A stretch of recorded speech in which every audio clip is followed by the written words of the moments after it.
on satellite, on Freeview, on cable, on radio, on mobile, on the web and around the world. This is First at 9 on Other Derana 24/7. Secret talks. COPE members who maintained communications with former Director of Perpetual Treasuries Arjun Aloysius revealed. Blue-green policy goes ahead. The second reading of the budget 2018 passes in Parliament with a majority of 93 votes. Fuel crisis still questioned. Chairman of the Cabinet Subcommittee says officials responsible for the inefficient management of fuel stocks will be punished. Ploy to delay polls. Allegations of an attempt to delay local government elections by filing a petition on Delimitation Gazette. And making headlines from overseas, crisis in Zimbabwe. Warnings and directives pour in, urging to avoid violence and go for dialogue. And we would urge restraint on all sides because we want to see and we would call for an avoidance of violence.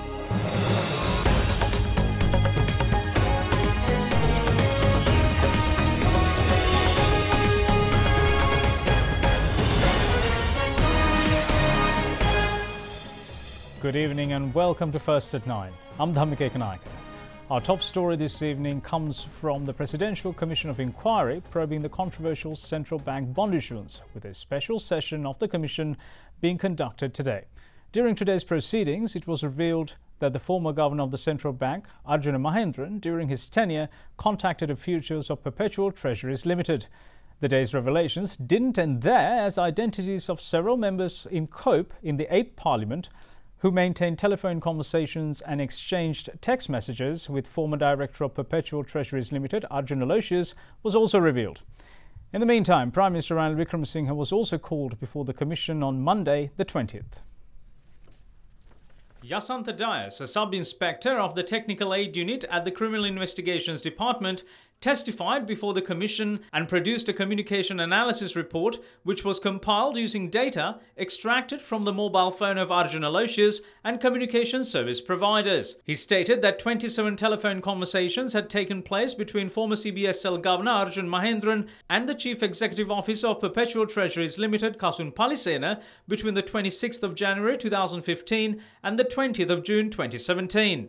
The sub-inspector added that 8 of them had taken place after office hours at night. Furthermore, presently interdicted Indika Samankumara, who used to be the chief dealer of the Employees Provident Fund, had 30 telephone conversations with Arjuna Mahendran, with 10 of them coming after office hours. Meanwhile, 38 telephone conversations were identified between Samankumara and Arjuna Aloysius, with a further 448 Viber conversations have taken place between the duo within a span of 3 months. Sub-Inspector Yasantha Dias went on to say that former Governor of the Central Bank, Arjuna Mahendran, contacted Prime Minister Ranil Wickremesinghe at 12:38 p.m. on the 27th of February 2015, the day of the controversial bond auction. Member of the Commission, Prasanna Jayawardena, then stated that in the affidavit provided by the Prime Minister mentions that Arjuna Mahendran telephoned him and notified that 10 billion rupees was raised by the auction. He went on to reveal that Minister Sagala Ratnayaka and former Minister of Finance Ravi Karunanayaka contacted Arjuna Mahendran over the phone on the same day. Meanwhile, the communication analysis report compiled by the Technical Aid Unit of the CID revealed that 61 telephone conversations and 703 Viber conversations had taken place between Arjun Aloysius and Sangara Pillai Padumanathan, who used to make decisions on bond transactions of the EPF prior to Indika Samankumara. According to the report, Minister Dayasiri Jayasekara of the SLFP contacted Arjun Aloysius twice during COPE investigations. It further reveals that COPE member, UNP parliamentarian Sujiva Senasinghe had contacted Arjun Aloysius by telephone on 62 occasions. Moreover, it was revealed that Arjun Aloysius contacted Deputy Minister Ajit P. Pera twice, contacted COPE member Hector Puhami 23 times and Harshana Rajakaruna 23 times. In the meantime, former Minister Ravi Karunanayaka had 84 telephone conversations with Arjun Aloysius during the period from February 1st, 2015 to June 1st, 2016. Aloysius has also had 320 conversations with former Minister Ravi Karunanayaka's wife, Mela Karunanayaka. Sub-Inspector Yasantha Dias further revealed that Aloysius contacted Ravi Karunanayaka's daughters. 18 conversations had taken place with Onela Karunanayaka and 5 with Shenela Karunanayaka. The second reading of the Budget Proposal 2018 passed in Parliament with a majority vote today. Now, 151 members of Parliament cast their vote in favour, while 58 MPs cast theirs against the Budget 2018. Accordingly, the second reading of the budget passed with a majority of 93 votes. MPs from JVP and the Joint Opposition voted against the Budget 2018. Now, let's also take a look at some views expressed during the budget debate prior to the vote. According to the Central Bank of Sri Lanka, the country's total debt has risen from 7,391 billion rupees to 10,164 billion rupees during the past 2.5 years of this government's tenure. They charge that we borrowed billions of rupees for the Norachole power plant and the Mattala airport. Have you seen the present government constructing anything with the large sum of loans they have taken? What has happened to that money? The country's interest rates were artificially boosted because of the bond issue, which caused a loss of over 10,000 billion, as revealed by the finance minister of the government. The country will be in grave danger if we do not come out of this. The finance minister who presented this budget said that we have to repay 7,000 billion rupees for loans obtained, but in Ravi Karunanik's budget it was mentioned that total government debt was 8,475 billion rupees by the end of 2015. Back on the 8th of March 2016, the Prime Minister revealed that apart from this amount, we have an additional 1,042 billion rupees. So what is the actual amount due? I responsibly state that this amount is completely wrong. In your budget presented in 2014, it is mentioned that the two brothers will be allocated 47%, 53% allocated for 65 ministers, 0.3% for Dr. Rajitha Senaratne, while Mervyn gets 4.2%. This is the manner in which their budget was allocated. Leader of the opposition, R. Sambandhan, says that supporting the passage of the new constitution is a fundamental duty of all parliamentarians. Meanwhile, names of those who filed a petition to nullify the local government delimitation gazette was revealed in Parliament today, adding that the 6 petitioners are acquaintances of SLFP parliamentarians. You must support the making of a new constitution. That is your fundamental duty. You want to capture power? Capture power in some other way. We have no problems. But you don't use the constitution as a means to power. So don't think we are against you. Please don't be against us. We understand the opposition leader's heartfelt speech and his reason for doing so. They level various allegations of the previous regime, but this does not mean it will solve the country's issues. The country is disgusted with this government's deceitful schemes to postpone the local government elections for 2.5 years. MP Mahinda Rajapaksa, if it is not your people who filed a case against the government regarding the postponement of elections, then we would like to know who they are. Minister Ajit P. Perera mentioned even yesterday that it was the UPFA who intervened in this matter. But today we found out that out of the 6 petitioners, one of the petitioners was Johan Danushka, a resident from the Kottappala Pradesh Sabha in Matara, who is the coordinating secretary of the Southern Provincial Councillor, Pasanda Yapa Abewardana, son of Lakshman Yapa Abewardana. The other individual is from the Panduasnura Divisional Secretariat, who was nominated by Minister Dayasiri Jayasekara to run for the upcoming election. The third individual is currently employed at Dilan Perera's ministry and is a resident of Haliela. The remaining 3 are SLFPs and not from the joint opposition. We as the joint opposition would like to file a case against this. Honourable Speaker, the ministry does not belong to me and it was not I who filled the ministry with employees. It is true that the ministry does not belong to Minister Dilan Perera. However, he is an official from the ministry and a resident from the Haliali Pradesh Sabha. He is the one who filed the petition. Therefore, we all know who is delaying the election. Do not engage in such shameful acts. The Court of Appeal today declared that the decision on whether to take up the petition filed by 6 voters requesting to nullify the Gazette on local government delimitation will be made on the 22nd of this month. The petition requesting to nullify the Gazette on local government delimitation was taken up in the Court of Appeal today before a 3-member judge bench comprising President of the Appeal Court, Justice LTB Dehideniya, Justice Kumuduni Vikramasinghe and Justice Shriran Gunaratne.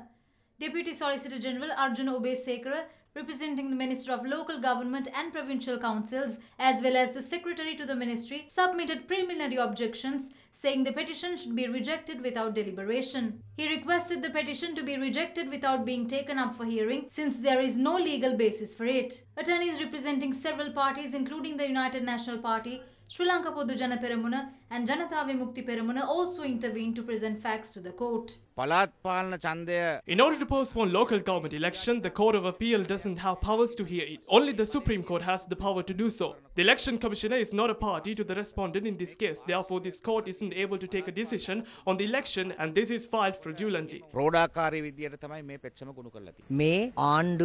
petitioners depict the fact that this is an attempt of this government. We see this as an attempt of this government because they are unable to face elections. Sri Lanka Freedom Party is the only party which did not oppose this. Didn't they see these issues before? It is clear that this government is scared of elections and can't hold elections. The Examination Commissioner is informed to go to courts because it might hinder the exams. Hold elections as soon as possible and don't postpone it. In the meantime, when Derana inquired, the chairman of the Election Commission, Mahinda Deshapriya, said the Election Commission will convene tomorrow as usual. He further stated that since a case is filed in courts, deciding dates for nominations cannot be notified in advance. The Hong Kong-based multinational hospitality company Shangri-La Hotel and Resorts celebrated the opening of Shangri-La Hotel Colombo with its much-anticipated inauguration ceremony today. The official opening was graced by President Maithripala Sirisena and Prime Minister Ranil Wickremesinghe. The $550 million project is part of the first phase of a 10-acre mixed-use development along the Golf Face Promenade. Located along the exclusive One Golf Face, Shangri-La Hotel Colombo is one of the two significant investments in Sri Lanka, with the other being a 300-room resort in Hambantota. President Maithripala Sirisena unveiled the commemorative plaque opening the hotel for business. Signifying the symbolic merging of China and Sri Lanka, the lion's eye was dotted in accordance with the Chinese customs, heralding good luck and good fortune. Shangri-La is privileged to have been one of the first international hotel groups to invest in Sri Lanka's tourism and commercial sector. The government of Sri Lanka has made significant strides in developing tourism in recent years, with the vision of transforming the island to become one of Asia's foremost tourism destinations. The government's focus on attracting foreign direct investment, creating high-quality and unique tourism services, and enhancing human resource capabilities will ensure Sri Lanka competes on the global stage. We, in turn, will do our best to provide the highest standard of hospitality and services to all our guests, create quality job opportunities for the community, and ultimately contribute to the sustainable growth of tourism in Sri Lanka. The inauguration ceremony also saw the hotel's first guest check-in by Jacqueline Fernandez, the internationally acclaimed actress with Sri Lankan descent, and two of China's most prominent influencers, Fan Yi-ren and Lulu. The chairman of the Cabinet Subcommittee appointed to look into the recent fuel crisis, Minister Dr. Sarath Amunugama, says officials responsible for the inefficient management of fuel stocks cannot be excused. The minister made these remarks at the SLFP media briefing held in Colombo today. The CPC rejected 20,000 metric tons of fuel imported through the LIOC due to the consignment being substandard. We can store 90,000 metric tons of fuel in the country. Even if we accepted 20,000 metric tons of fuel, we'd still be short of 70,000 metric tons. They never had proper management when it came to fuel storage. And there's no excuse for this sort of thing. There were empty storage facilities for 56,500 metric tons of fuel this time. What most government institutes do is, they would call for spot tenders during emergency situations because they don't have a proper mechanism for fuel management. They would then buy $2.60 worth of fuel for $3.10. It's actually a pathway for corruption. We need to increase our storage capacity and then also focus on using the oil tanks in Trincomalee. They incurred losses for the country by not using these oil tanks. Following the speech delivered by the leader of the Sri Lankan delegation to the 28th session of the UN Human Rights Council Universal Periodic Review Working Group, Dr. Harshadi Silva, yesterday, several international delegates voiced their opinion pertaining to the spectrum of human rights in Sri Lanka. Yesterday, Dr. Harshadi Silva briefed the Council on the improvements Sri Lanka has made so far. He asserted that Sri Lanka is resolute never to slip back on reporting obligations again and are currently discussing ways to strengthen internal systems for this purpose. The Deputy Minister also urged delegates in attendance to view Sri Lanka's achievements over the past 35 months in the context of a developing nation that is firmly committed to taking steps to ensure non-recurrence. Recommends Sri Lanka fully implement its commitments under the Human Rights Council Resolution 30/1 and the recommendations of the Consultative Task Force on Reconciliation, including to repeal the Prevention of Terrorism Act and replace it with international best practice legislation. Australia recommends Sri Lanka amend its laws that discriminate against women and that it decriminalise consensual same-sex conduct. We would be interested to know more about the timeline for presenting and enacting legislation to criminalize enforced disappearances and give full effect to the obligations under the CRPD. We continue to be concerned about reports of human rights violations under the Prevention of Terrorism Act. The widespread use of torture against persons held under this act and the fact that torture seems to be deeply ingrained in the security sector is a source of major concern. We welcome the adoption of the National Human Rights Action Plan 2017-2021 and the adoption of a policy framework and national plan of action to address sexual and gender-based violence. We encourage the government to take all necessary steps to fulfill its commitment to transitional justice and look forward to a roadmap with specific timelines on how the resolution will be transformed into concrete results on the ground. Now let's take a look at some other stories making news across Sri Lanka.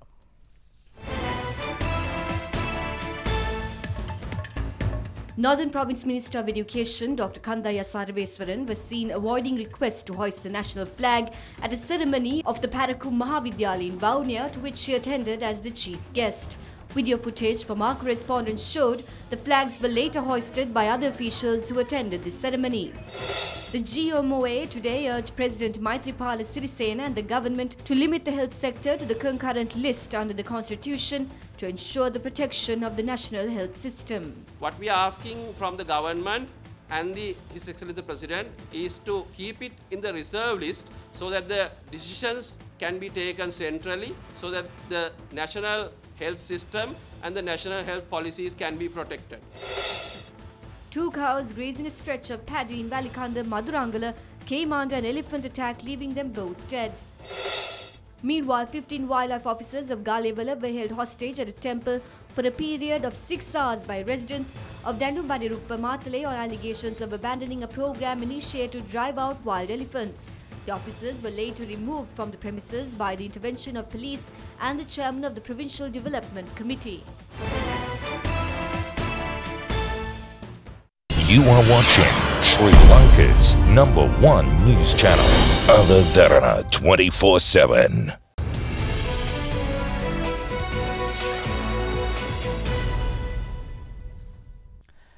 Welcome back.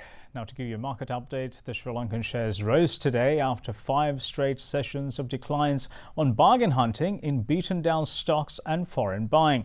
The Colombo Stock Index ended 0.31% firmer at 6,448.98 points, recovering from its lowest close since 27th of September, hitting the previous session. It shed 2.6% in the 5 sessions yesterday on worries over new taxes on cash-rich telecom and banking sector. We now have the daily market update with Dimantha Matthew from First Capital. Following the budget, market saw a continuous downtrend, but today saw a reversal of that downtrend with the SPI increasing by about 20 points. SPI saw a sharp uptrend in the morning session of about 32 points, but slowed down afterwards. Both turnover and volume improved from the previous day with high foreign participation. There were 3 crossings during the day, with 2 in Lion Brewery, 148,000 shares at 535 rupees, while there was 1 crossing in John Keel's, 300,000 shares at 150 rupees.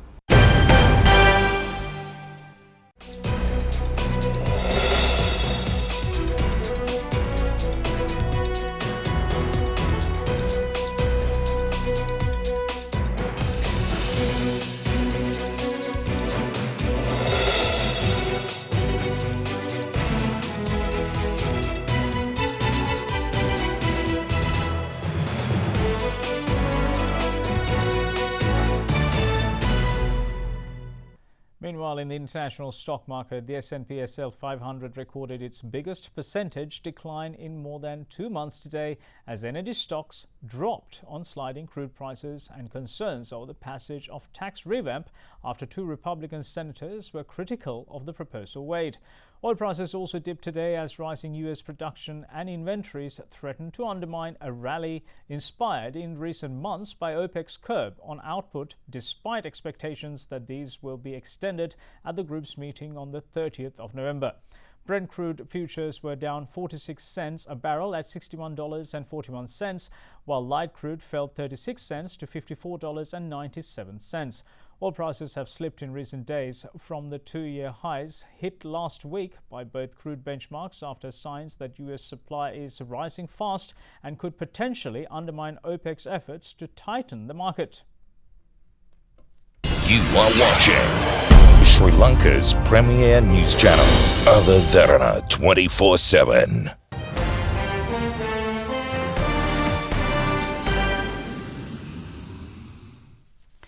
Welcome back. Now it's time to have a look at news from around the world. Prompting speculations of a military coup, Zimbabwe's military yesterday seized power of the nation, placing its president Robert Mugabe on house arrest and detaining several other officials. While citizens of the nation are awaiting the next step of the military, Zimbabwe's crisis was also taken up for discussion on several platforms. This is a very fundamental principle of the African Union, and we systematically condemn any regime change by arms, whether it be military or rebellion. There are conflicts, and we hope that this will be driven by bloodshed. It is a matter of concern for the EU. We call on all the relevant players to move from confrontation to dialogue with the aim to a peaceful resolution. The Secretary-General has been monitoring the evolving situation in Zimbabwe. He appeals for calm, non-violence, and restraint. Preservation of fundamental rights, including freedom of speech and assembly, is of vital importance. As a country that is friendly with Zimbabwe, we are paying close attention to developments of the situation in Zimbabwe. I can only tell you that his visit to China this time was a normal military exchange, mutually agreed upon by China and Zimbabwe. The situation is still fluid, and we would urge restraint on all sides because we want to see and we would call for an avoidance of violence. Now let's take a look at some other stories making news across the world. Leonardo da Vinci's portrait Salvator Mundi, Savior of the World, sold for $450.3 million yesterday at Christie's in New York, which includes a buyer's premium, making it the most expensive painting ever sold at auction. A 500-year-old painting of the Christ, believed to have been painted sometime after 505, is the only work through to be in private hands. Flash floods killed at least 15 people, made scores homeless and destroyed infrastructure in Greece after a raging torrent inundated 2 coastal towns west of Athens following a night of heavy rain. Greece declared a day of national mourning after the floods flipped over cars, smashing into homes and cutting off highway traffic. A 5.4 magnitude earthquake left a total of 1,536 people temporarily displaced, while at least 57 people injured in South Korea. The quake struck about 9 kilometers north of the southeastern port city of Pohang yesterday.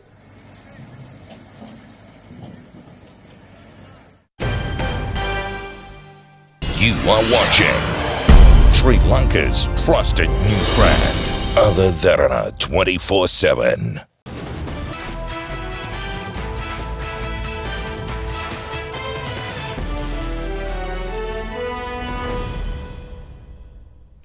Welcome back, and it's time for sports. Now, Sri Lanka got off to a brilliant start in the first test match with India today at Eden Gardens in Kolkata. On a rain-affected first day, Sri Lanka restricted India to just 17 runs for the loss of 3 wickets. Rain played a major role in the day's play, with the start being delayed. When the toss was finally made, Sri Lankan captain Dinesh Chandimal called it right and opted to bowl first. Rain, however, kept interrupting play, and Sri Lankan bowlers capitalised by sending 3 Indian batsmen back to the pavilion. Surangalakmal struck 3 times as he dismissed both the openers Shikhar Dhawan for 8 and Lokesh Rahul for 0, a partnership which was predicted by experts to flourish. That ball comes back in. Next up, he trapped the Indian skipper in front to send him back for a 0. When bad light stopped play, India were on 17 runs for the loss of 3 wickets in just 11.5 overs. At stumps, Lakmal's figures read 6 overs, 6 maidens, 3 wickets for naught. It's 17 for 3. Now moving on to tennis, Bulgaria's Grigor Dimitrov outclassed Belgium's David Goffin yesterday to seal a semi-final spot in the ATP World Tour Finals. World number 6 Dimitrov looked competitive throughout the tournament as he already had one victory under his belt this week, beating Dominic Thiem. Displaying aggression, Grigor Dimitrov barely made mistakes as he dominated the first set and the first 3 games of the second set.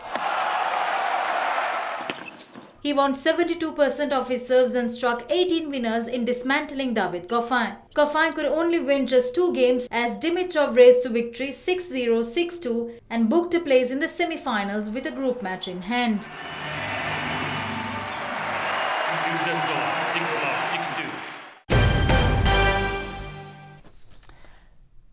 Iran's Olympic weightlifting champion Kionusha Rostami has put his gold medal up for auction to raise money for the victims of the late earthquake, which left at least 452 people dead in Iraq and Iran.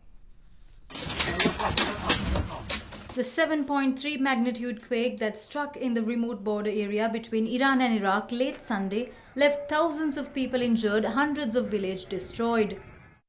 Rostami, who won gold at the Rio de Janeiro Games in 2016, says the disaster has left him desperate to help those affected.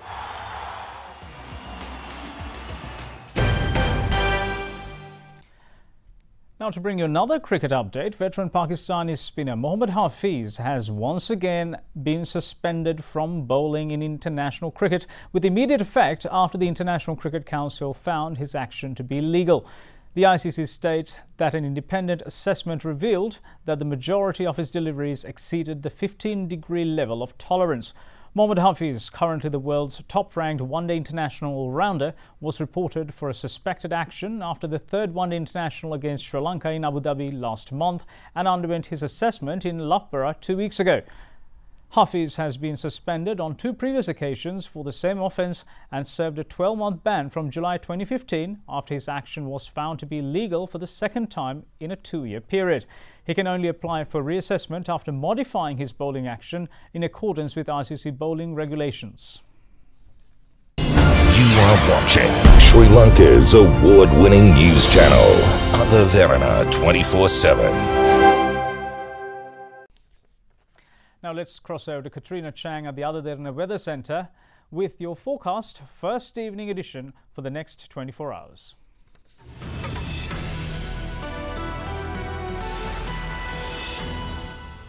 A very good evening and welcome to Weather First. Now, if you take a look at the map, we can expect temperatures to vary between 19 and 31 degrees Celsius over the course of the next 24 hours. Now, a mostly fair weather can be experienced in the most parts of the island. However, some thunder showers can be expected in the Trincomalee area and some slight drizzle in the Vaunia area. Now, moving downwards, we can expect some cloudy weather in Galle, but mostly fair weather is expected over the course of the day. That is it from the Weather Centre tonight, but let's now take a quick look at your city-by-city forecast.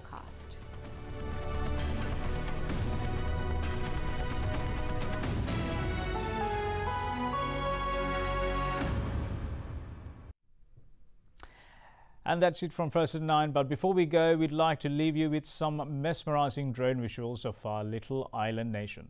These visuals had captured the beautiful hill country and other parts of Sri Lanka. Enjoy. Thanks for watching.